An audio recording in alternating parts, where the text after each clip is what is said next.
আমরা কি করি জানেন? আমরা এখন নগদ ইনকাম চাই।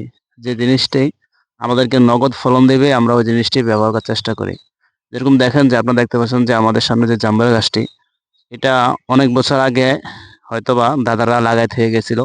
এখন আমরা ঠিকই জাম্বুরা খাইতে পারবো। কিন্তু আমরা এখন একটি গাছও লাগাইতে চাই না। যার কারণ হলো যে আমরা নগদ যেটা পাই ওইটাই সবাই করার চেষ্টা করি। আর যেটা ভবিষ্যতে আসবে ওইটা কেউ করতে চেষ্টা করি না। আমাদের দাদারা বাবারা যদি কল্পনা না থাকতো তাহলে আমরা আজ এই জিনিসটি খেতে পারতাম না। তেমনিভাবে আমরা যদি আমাদের পরবর্তী জনসাধারণের জন্য চেষ্টা না করে যাই, গাছ না লাগাই, ফল গাছ না লাগাই, তাহলে তারাও কিছু খাইতে পারবে না। এজন্য বলা হয় যে যখন যাহা কিছু দেখো না কেন তার পরবর্তীতে এটি একটি করো।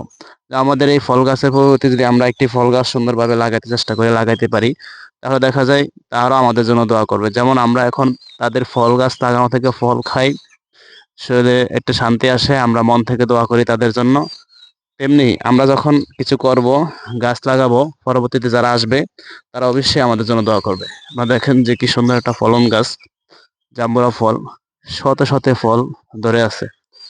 ভালো একটি গাছ যাতে ফল বেশি ধরে, এরকম যাদের নতুন বাড়ি আছে, হ্যাঁ মাটি ভালো আছে, তারা অবশ্যই ফল গাছ লাগানোর চেষ্টা করবেন। জামড়া হোক, কামরাঙা হোক, টক জাতীয় যত গাছ আছে সব কিছু কিছু, আম গাছ হোক, লিচু গাছ হোক, হয়তোবা অনেক লেটে আসে, অনেক পরে আসে, কিন্তু এটাই বাস্তবে প্রমাণ, যেটা হলো যে ভবিষ্যতে যারা আসবে তারা অবশ্যই ফল খাবে এবং আমাদের জন্য দোয়া করবে।